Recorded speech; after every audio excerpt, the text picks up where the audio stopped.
Something extraordinary is happening in Ontario right now, and if you own property, are thinking about buying, or just want to understand where the economy is headed, you need to pay very close attention to what I'm about to tell you. Home sales across Ontario didn't just slow down. They didn't gradually decline like experts predicted. They collapsed, and the speed of this collapse has caught nearly everyone, including provincial officials, completely off guard.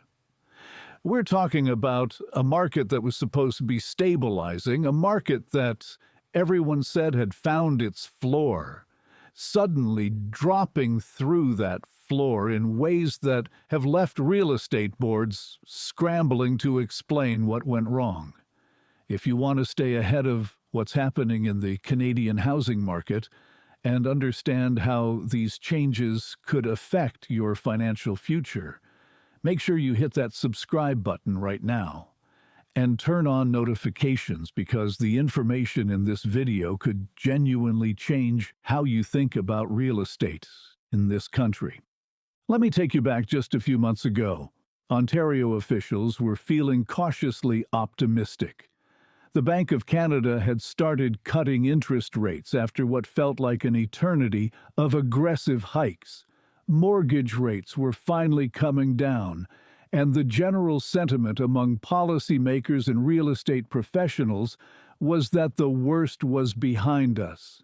They pointed to spring showing numbers that looked reasonable. They highlighted pockets of activity in certain neighborhoods. They assured Ontarians that the market was simply finding its new equilibrium, a softer landing than many had feared, but a landing nonetheless. The narrative was clear. Things would stabilize, affordability would gradually improve, and buyers who had been sitting on the sidelines would slowly return to the market as borrowing costs decreased. It sounded logical. It made sense on paper, and it turned out to be catastrophically wrong. The first signs of trouble emerged in the data coming out of the Ontario Real Estate Association. But initially, analysts dismissed them as seasonal anomalies. Surely, they thought, this was just a temporary blip caused by weather patterns or perhaps uncertainty around federal policies. But then the next month's data came in, and it was worse. Then the following month came in worse still. What started as whispers in industry circles became impossible to ignore when recent figures showed home sales across the province plummeting by percentages that haven't been seen in decades outside of major economic crises. We're talking about year-over-year declines of 30, 40, in some regions even 50% or more. These aren't the kind of numbers you can explain away with seasonal adjustments or temporary factors. These are the kind of numbers that signal something fundamental has shifted in the market. To truly understand the magnitude of what's happening, you need to appreciate just how central real estate has been to Ontario's economy and to the financial identities of millions of Canadians. For generations, buying a home in Ontario wasn't just about having a place to live, it was the cornerstone of wealth building. Parents told their children that renting was throwing money away. Financial advisors built retirement plans around the assumption of ever-increasing property values. Politicians crafted policies that encouraged homeownership because they knew it was tied to votes. The entire economic and social fabric of the province was woven with threads of real estate appreciation. And now those threads are unraveling faster than anyone anticipated. Let's break down the numbers because they tell a story that's almost difficult to believe.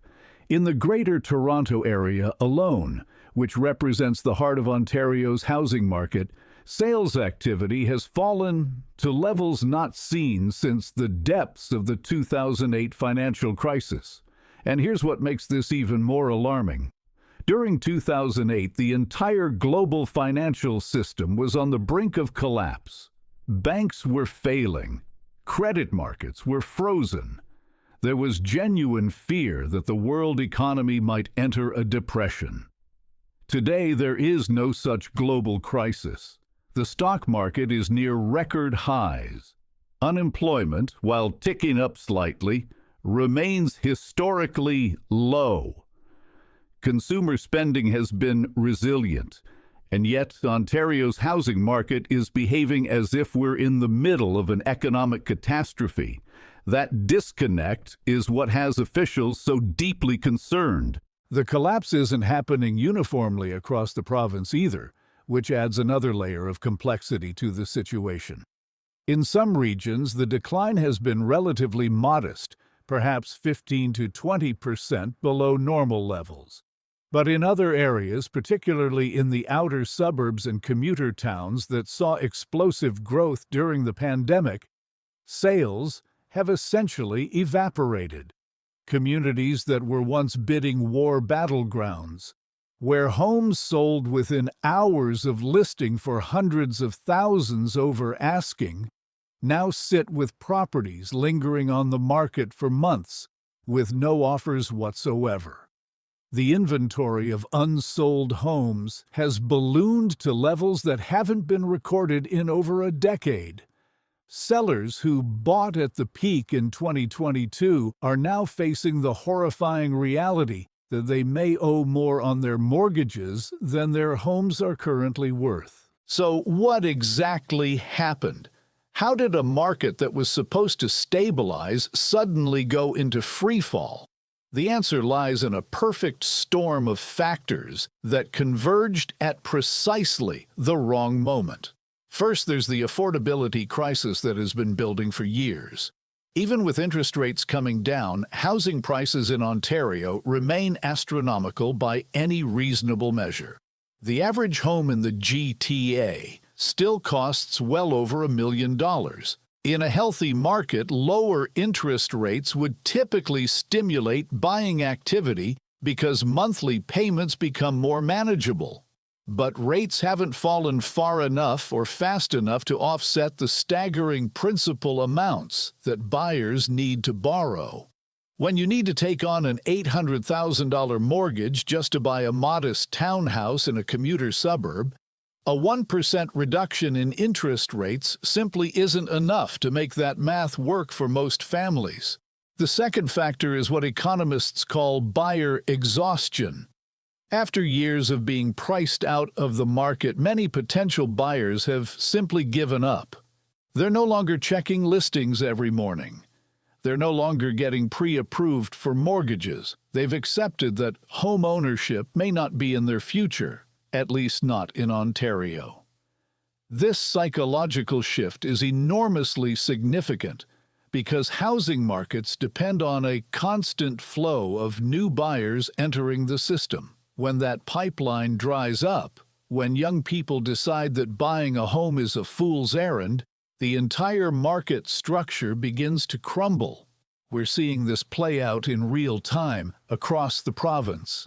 The third factor, and this is where it gets really interesting, is the investor exodus. During the pandemic years, investors poured into Ontario real estate in unprecedented numbers. They bought single-family homes to rent out. They snapped up pre-construction condos by the dozen. They believed that prices would keep rising indefinitely, that they could collect rent while watching their equity grow, and eventually cash out with massive profits. But the math has changed dramatically. Rental prices, while still high, haven't kept pace with the carrying costs of owning an investment property. Many landlords are now cash flow negative, meaning they're losing money every single month just to hold on to their properties. Combined with the elimination of short-term rental opportunities in many municipalities and the introduction of stricter rent control measures, investors are heading for the exits. And when investors sell, they add inventory to a market that already has too much supply. Provincial officials have been caught flat-footed by this collapse because their models and projections simply didn't account for so many negative factors hitting simultaneously. In private briefings that have leaked to media outlets, officials have reportedly expressed shock at the speed and severity of the decline. They had built their fiscal projections around assumptions of a gradual recovery. Property transfer taxes, which represent a significant source of provincial revenue, were expected to stabilize and eventually grow.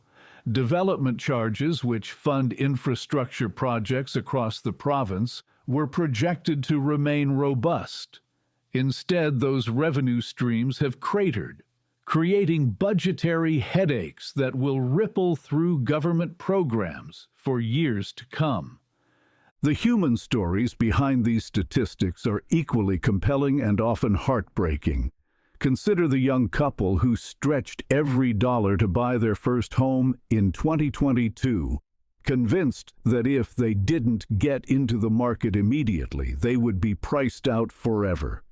They paid $100,000 over asking in a bidding war, using every cent of their savings for the down payment. Today, their home is worth $200,000 less than what they paid. They're trapped, unable to sell without taking a devastating loss, watching their mortgage payments consume an ever larger share of their income as they wonder if they made the worst financial decision of their lives. Or consider the retirees who plan to downsize, sell the family home they'd owned for 30 years, and use the proceeds to fund a comfortable retirement. They listed their property expecting a quick sale and a generous payout. Months later, after multiple price reductions, they're still waiting for an offer. Their retirement plans are on hold. Their stress levels are through the roof. And they're starting to realize that the equity they counted on may have been, at least partially, an illusion. The ripple effects extend far beyond individual homeowners. Think about the construction industry, which has been a major economic driver in Ontario for years. When home sales collapse, new construction projects get cancelled or delayed. That means fewer jobs for tradespeople, fewer orders for building materials, less business for everyone from architects to appliance manufacturers.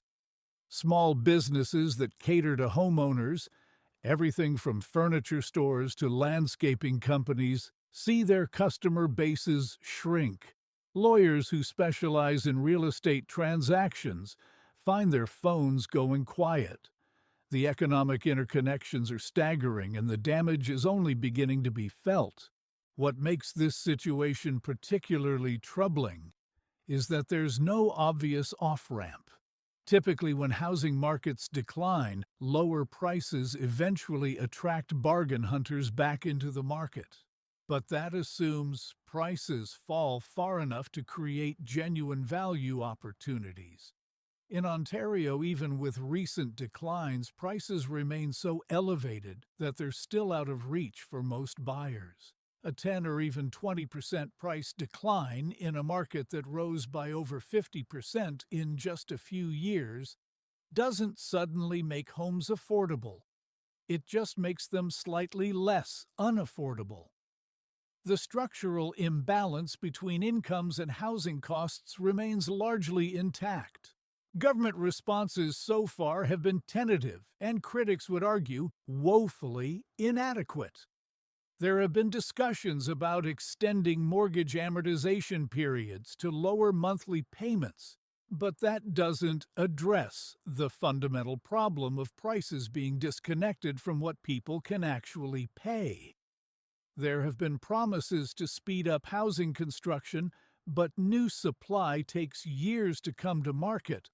And in the meantime, builders are actually pulling back because current market conditions don't justify new projects.